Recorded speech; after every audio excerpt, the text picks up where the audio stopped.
Hey guys, Jason here from Got Your Back with part 2 of the video where in part 1 I talked to you about the importance of spinal stability and lack of hip mobility and its effect on your spine. So this part 2 video, I'm going to go over what I do to maintain that hip mobility or increased hip mobility so it takes away the stress from your spine. Now this isn't a full comprehensive evaluation of all the exercises that you can do, mobility exercises that you can do for your hip. So there's others that I'm sure that are great, but this is what I do and I found effective. So I mainly do a lot of dynamic mobility types of drills, though I do find definitely value in doing some static stretching. So I start with the static stretching. Typically, actually, I'll start with foam rolling, the quads and kind of the glute area. I find that helpful. For this video, I'm going to eliminate that. And then I go into just a couple different static stretches. The first one I'm going to show you is the hamstring stretch. So what you'll do here is you're going to grab a strap, or if you don't have a strap, a piece of rope or a belt will even work. And I'm going to put actually what I'll do is I'll put it on the foot here. It's going to be on the ball of the foot, and what I'm going to do, and it's key and important, especially if you've suffered from back pain, is that you got to find and maintain the spinal neutral position before you start your stretching. So what I'll do is I'll flatten my lower back, I'll arch my lower back, and I'll kind of settle into that neutral spine position with my lumbar spine, and then I'm just bracing my abdominals to maintain that neutral.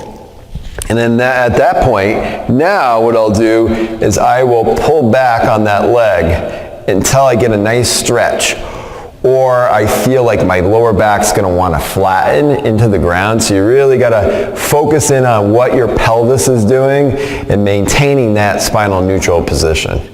From here, all I'm going to do is just take some deep breaths in, pause, slowly exhale, trying to relax through the stretch. And I'll do about 5 inhales, 5 exhales, and then you're going to switch to the other side. And again, you're going to want to find that neutral spine position, flatten, arch, find the middle, and then pull back and breathe. 5 inhales, 5 exhales. Okay, then from there, I like to do a figure 4 stretch. So again, the key, you gotta have that spinal neutral position. And this is a tough one because when you pull your knee up towards your chest, your back's gonna wanna flatten. So you gotta make sure that if you can't do this one without your back flattening, then there's a modification. Then what you'd wanna do is you'd wanna cross your leg and then just push out on your knee. Hold that stretch position. See, I feel a stretch here. I don't even have to pull up. But my back is in neutral position. The more advanced one is pulling up, reaching through, pulling up until I feel that stretch. Now, I can still maintain I feel my back in that neutral position. I'm not flattening, so I can do this one safely. And then I hold, again, 5 breaths, inhale, exhale, and then switch off, and then do the other side. So those are the 2 static stretches I would do.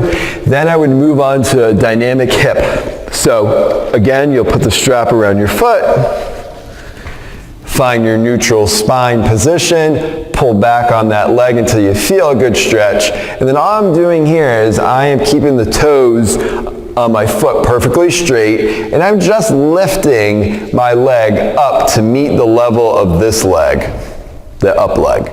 Pause, and then I'm going all the way down, and I'm pushing or driving that leg into the ground, keeping it straight, locked out. And then I'm coming up and down.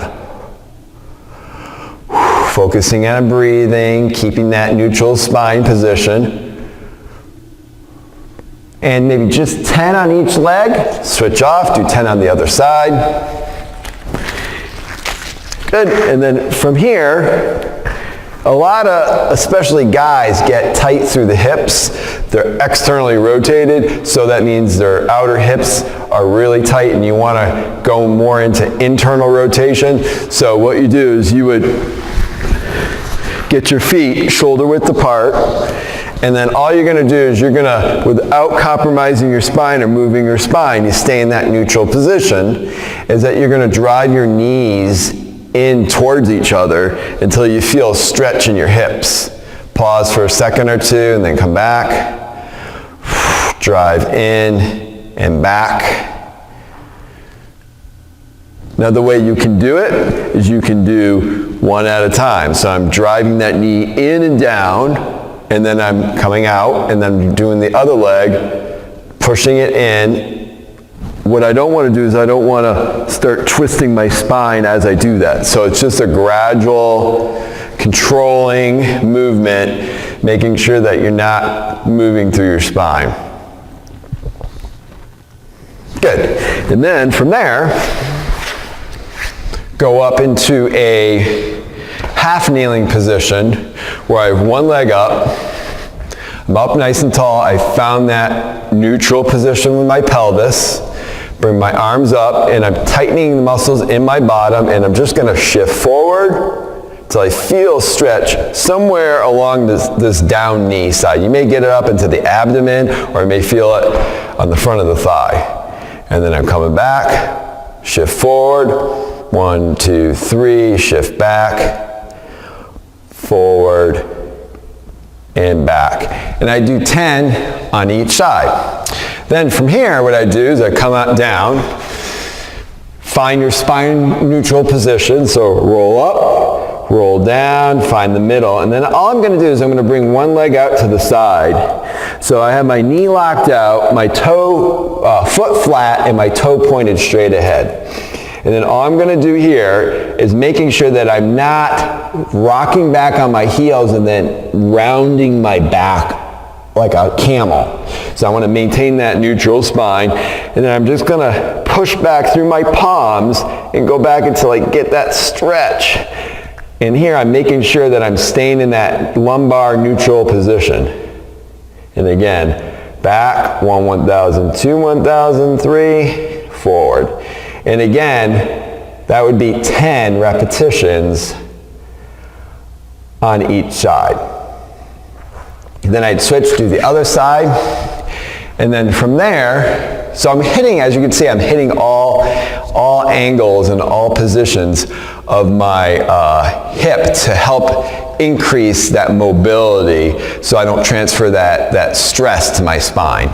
And then this is another good one here. You get on all fours, shoulders right over the wrists, hips right over the knees.